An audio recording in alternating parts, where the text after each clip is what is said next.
Project Boro is now available as a podcast on your chosen podcast providers, so you can listen to every episode on the go. Simply go to the description of this video, click the link to the podcast provider of your choice, and subscribe or follow Project Boro, and you'll be able to find all episodes past, present and future right there for you to listen to on the go.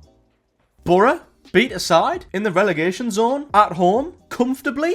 No wonder it's April Fool's Day. He's in, and he's snuck it across to Hayden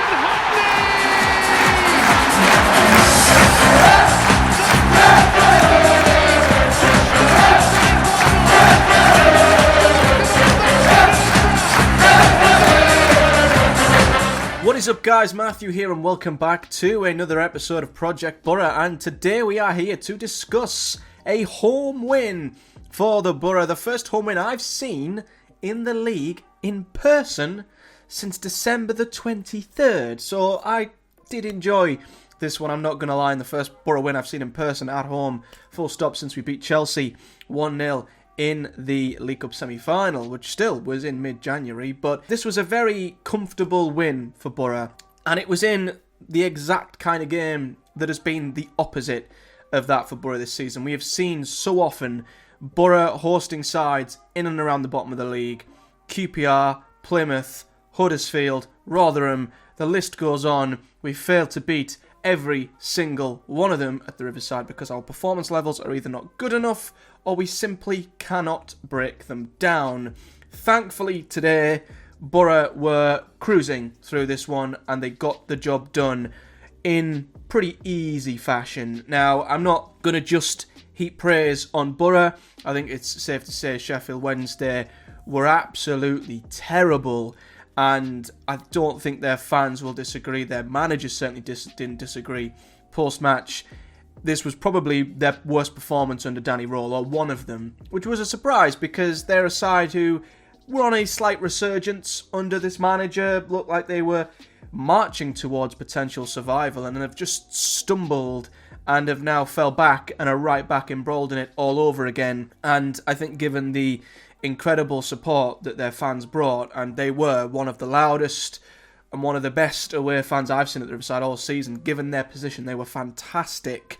Their players, their team, really let them down today. But Boro still had to get the job done. And as I say, in many occasions such as this, when presented with an opportunity to put an opposition to bed, to beat a side you should be beating at home, Boro have fluffed their lines time and time again. So it was a relief to see us put Sheffield Wednesday aside, winning 2-0, should have been more, clean sheet as well.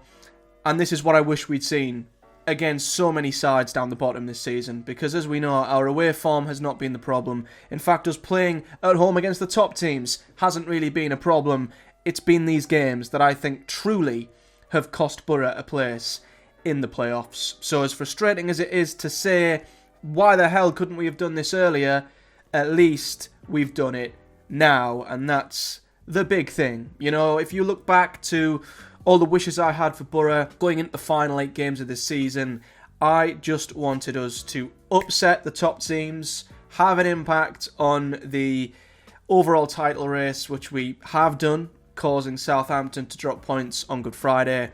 And my other hope was that we would start picking up wins at home, looking a little bit more reassured and convincing. And we've done that here today as well. So far, Boro are fulfilling everything I've asked of them. And for me, you can't ask for much more than that. So, first of all, the team dropped. And as has been the way with Boro this season, lots of injuries. So it was a team that is nowhere near the one that I think we were all hoping and expecting to drop, with a few surprises. Luke Thomas was selected over Lucas Engel once again for some reason. Sam Greenwood started again in place of one of Boro's full-time players, or youngsters, again for some reason. And I was a bit unsure. On, again, Boro opting to play lone players who aren't going to be here for the foreseeable and not playing our own. You know, Lucas Engel dropped to the bench in favour of a lone player who's been as ineffective as they come, and Sam Greenwood hasn't been much better. He once again started on the left-hand side, and the first half was a tough one for Boro because Sheffield Wednesday did pose the odd threat here and there, but it was Boro who very much dominated play and got into some incredible areas. But the story of the first half was that Boro got into some great positions, but simply continually fluffed their lines over and over and over again. You know, it was a bit similar to what we've seen throughout this season. We'd get into the final third, we'd keep hold of the ball for too long, we'd opt for the final ball, or if we tried to play the final ball, it would be a really, really poor pass. The quality was just really, really lacking in the first half, and the only chance of note really come from the left-hand side when Sam Greenwood whipped a cross in to Isaiah Jones, who, come on to a bouncing ball. It was only ever going to go over. It would have been very difficult to keep down. That was the only really glaring opportunity that Boro carved in the first half. I wouldn't say Sheffield Wednesday were rock solid, but Boro's quality in the final third just wasn't quite good enough. But luckily for us, we got a form of a breakthrough, and I think that's the important thing in games like this. You know, I can't remember the last time Boro played a team in the position Sheffield Wednesday are in at home and scored in the first half. Usually we don't turn up, we play rubbish for the first half an hour, first 45 minutes, and it takes the opposition to either give us a major scare or score first that shocks us into life or kicks us into gear. That's often been the way against these sides this season. Boro have often dropped their level to the opposition and allowed the opposition to get some sort of a foothold in the game before we attempt to even compete. Whereas today, we got the first goal in the game. We broke the deadlock, and it meant that Sheffield Wednesday had to come out a little bit more. They had to not sit back, they had to try and get back into the game, and that opened up the spaces and allowed Boro to exploit them. And as we've seen, especially away from home, and in many cases this season, when the game opens up for Boro, we are such a much better side. And the game opened up for us on the 41st minute with a Ihikwa own goal, I want to say. It looked like a goal from Lath originally, but it was pretty simple. Boro had a corner on the right-hand side. Sam Greenwood whipped it in, and amongst the melee and confusion and bodies in the box, it happened to bounce off of the defender and went straight into the back of Boro's net. A bit of good fortune, yes, but I'd say Boro have lacked them kind of goals this season where it finds a way into the opposition's net, and too often we've just had multiple opportunities, crosses, shots, scrambles, and we can never find the back of the net. On this occasion we do, and it was important that we did that before half-time because it gave everyone a boost, it gave us a lead, and it meant that the second half Sheffield Wednesday were having to come out, and it would only benefit Boro in that respect. And don't get me wrong, Sheffield Wednesday still posed the odd threat on the counter-attack and on the transition. Character to say post-match, that was one thing we were focused on. We were trying to combat the most when it comes to Sheffield Wednesday. Their counter-attack and their threat on the transition, I think we dealt with that exceptionally well. And the second half, we only improved, which is to be expected when the game opens up and Sheffield Wednesday have to push forward. Boro were making the absolute most of it. And to be fair, Sheffield Wednesday weren't at their best defensively either, especially for the second goal. Boro continually carved them open time and time again, played some really good balls in behind Lath, had numerous chances to which he could have done better. A lot of them were on his weaker foot. But a couple of shots, he shot over, he shot wide, but was getting in behind a lot, and the balls were getting feeded into him. We were creating chances, and we had a couple of shots on target as well. Azaz, who grew into the game really nicely, he made the keeper work. We also had a shot on target from Sam Greenwood. He made the keeper work, which was good. You know, a lot of times in recent home games, Boro have gave the opposition goalkeeper a really easy day at the office, but we really were knocking on the door in that second half, and we got the second goal on the 73rd minute, and it was a very good counter-attack from a Sheffield Wednesday corner. Great play to get Isaiah Jones free down the right-hand side. He had Lath square across the box. He took a shot, I think.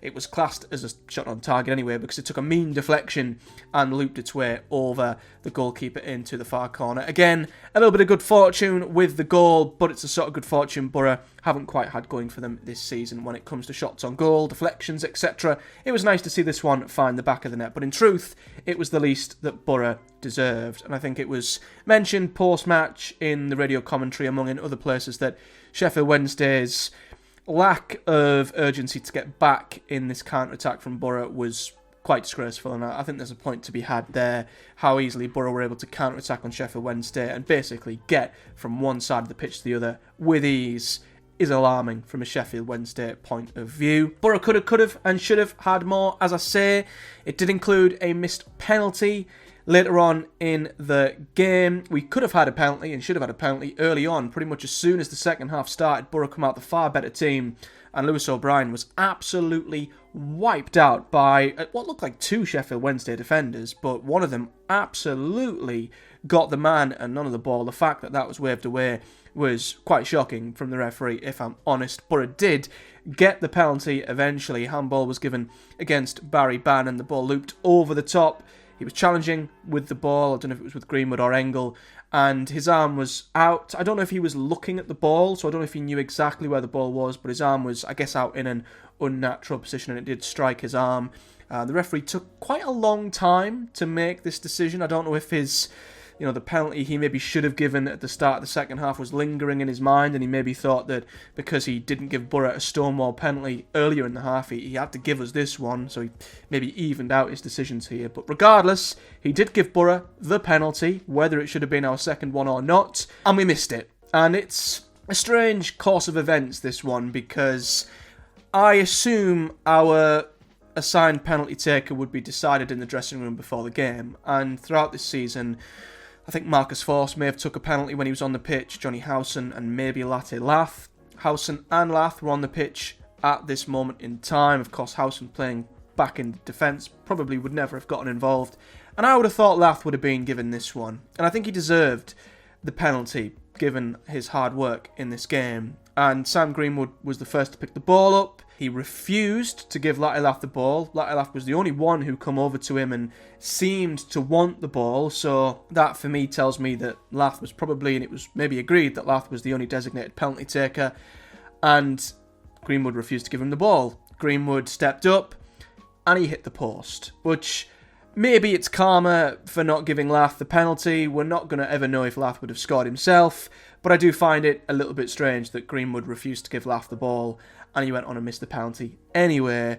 Luckily for him, it made no difference in the grand scheme of things, and Boro were able to cruise to a 2-0 win, one of our most comfortable of the season, and it means that Boro have now got 4 clean sheets in their last 5 games, and we've won 4 of our last 6, drawing 2, and being unbeaten since that horror defeat down at Stoke. So very, very good form for Boro, keeping things ticking with an injured side, and I think kudos to the boys for just getting the job done. You can only beat what's in front of you, and in many occasions this season when Boro have had teams in front of them who they should have beat, they haven't. So credit for us finally beating a side we should have at home with relative ease. Looking at the team then, running through it briefly, as I say, Carrick's a bit limited with the players he can put out there. It does say a 4-2-3-1 for Boro. That was going forward when we were defending. We were sort of slotting back into that 3-5-2, but we looked very, very comfortable both going forward and going back. Today the defence was solid throughout pretty much. I think Dieng, again, didn't have much to do. Had the odd save to make here and there, but yeah, he's got 5 clean sheets in 6 now and has been brilliant since he's come back. It's great to see. All of the defence was pretty solid, I think, but I think you've got to give a special shout out to Clark and especially Howson at the centre of defence. I mean, Matt Clark has been a man mountain since he's come back from that really bad back injury, and Johnny Howson is just Mr. Versatile. I mean, how that man at his age can slot in to numerous positions on the pitch and perform at such consistent levels is incredible. Honestly, Johnny Howson slipping into a centre-back pairing, he reads the game so well. He was outstanding here once again. And Luke Ayling has to be credited because he got another assist here, and it's his 4th assist of the season, and he's Boro's highest assister in the team, and he's only been here since January, which is mad. Now, I do think he would have been overtaken by Rodgers and Crooks had they both still been here, but in the current Boro squad, Luke Ayling has the most assists with 4, and he's only been here since January. So that's a huge, huge sort of piece of credit to Luke Ayling. Looking at the midfield, Barlasser and O'Brien, I think probably had their best game in a Boro shirt, or at least as a pair. They were both absolutely fantastic, and credit needs to be given where credit's due. I know Barlasser especially has been given a lot of stick throughout the season, and in fairness, rightfully so. But today, him and O'Brien absolutely ran the game, and there might be an argument to suggest it's because they were up against weaker opposition, but again, you can only play what's in front of you, and I thought Barlaser pretty much pulled the strings in midfield, played some really good balls forward, made stuff happen, and looked more like the reassured, creative, composed central midfielder that we've been looking for and what we bought from Rotherham. And O'Brien was brilliant. He was absolutely everywhere. He covered every single blade of grass on the pitch. He won so many second balls. He read the game so well, broke up play when it needed to be broke up, and recycled possession really, really well. And I think O'Brien is finally coming into his own in a Boro shirt. You know, since he's come into the team on a more full-time basis, he really has shown his quality. And for me, as I said in my video when I mentioned out of the loan players who we should look to sign this summer, O'Brien is proving to why I think we should sign him on next season, depending on the price tag Nottingham Forest want to stick on him. But yeah, him and Barlaser were outstanding in the midfield. And in attack, I thought Azaz probably had the best game out of the attackers. Azaz grew into the game, had a really good influence, I think, as the game grew on. I think it's clear to see what he can do, played in the right system when the game opens up. I thought Azaz had some really, really nice moments. He's so good on the ball, such quick feet, and tested their goalkeeper numerous times. He's getting better, I will say, in a Boro shirt. I think Jones, to be fair, was probably saved by his goal. I think he probably was one of the weakest of the team out there today, one of the weakest of the 11. Really didn't look up for it today, Zai Jones. I don't quite know what it was, but he just wasn't really in the game. You know, he wasn't busting a gut down the right-hand side. He wasn't taking any of his men on. Just slowed the game down a lot. You know, just didn't seem like he was up for it today, but when he did get forward, he took a shot that deflected, and it's gone on as a Jones goal, so credit to him for that. Greenwood, now you guys know I don't like Sam Greenwood particularly, and I don't rate him at all. He did have a better game today, but I would say that's given the incredibly low bar that has been set. Now, like with Barlaser and any other player in the squad, I will give credit where credit's due. I think Sam Greenwood did play much better than what he has done in most games this season, and was a little bit more effective. He did try and make stuff happen, but of course, it's a bit of a blemish when he snatches the ball away from Latilaf and then goes on and misses the penalty. But yeah, he made things happen. He had a better game.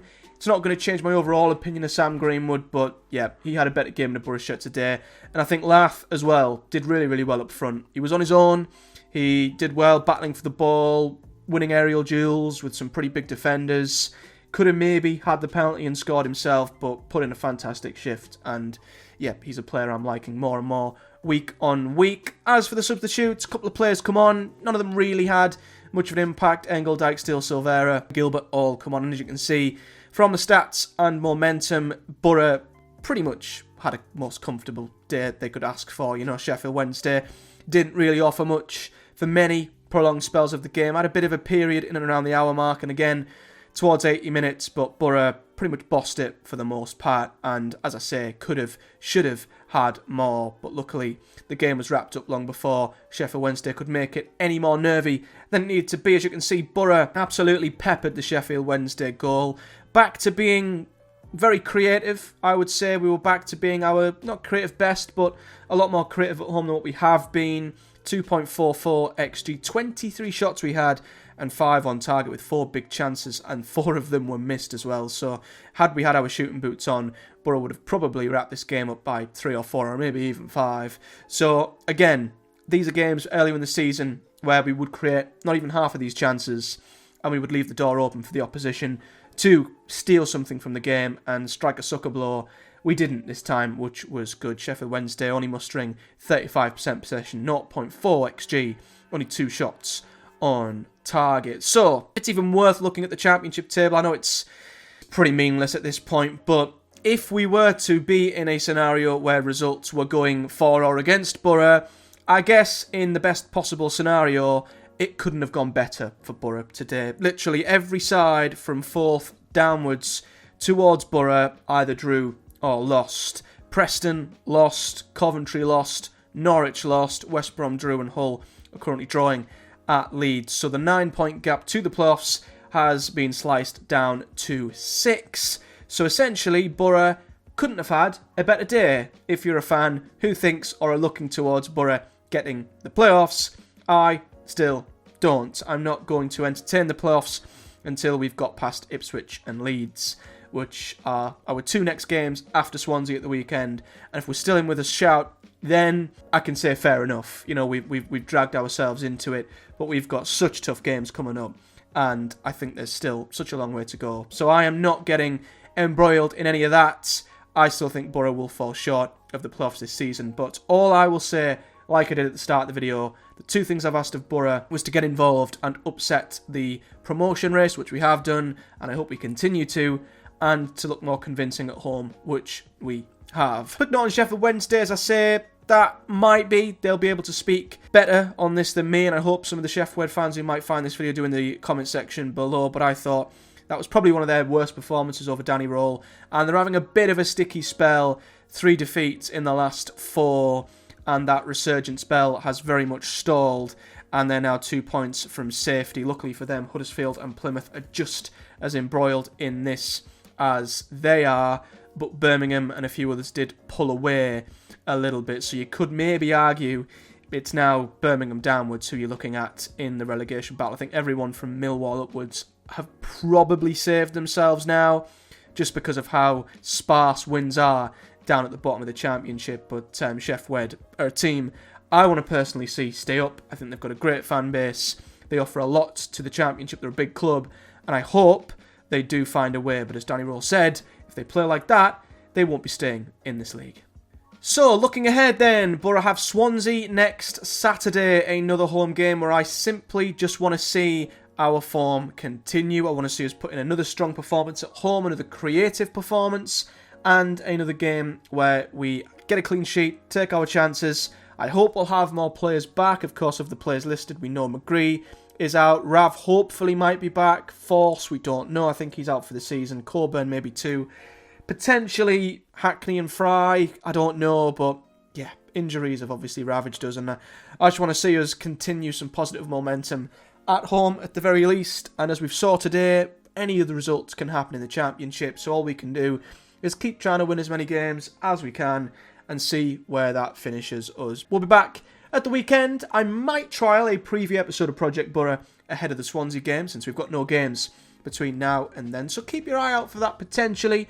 But that is it for this episode, guys. If you've enjoyed it, do hit the like button and subscribe to the channel if you haven't already. Hit the bell too so you never miss when a video drops, and leave me a comment below with your thoughts on the game, whether you're a Boro fan, Sheffield fan, or a neutral. I'd be very intrigued to see if any Sheffield fans still think they have what it takes to stay in the Championship next season. And of course, if you're listening to this on any of the podcast providers, do give me a like, a follow, and a rating over there. And I'll be back later in the week for either a review of the Swansea game at the weekend, or potentially the first of a trial preview episode ahead of the Swansea game. We'll have to wait and see. But until then, do take care, guys. See you all in the next one.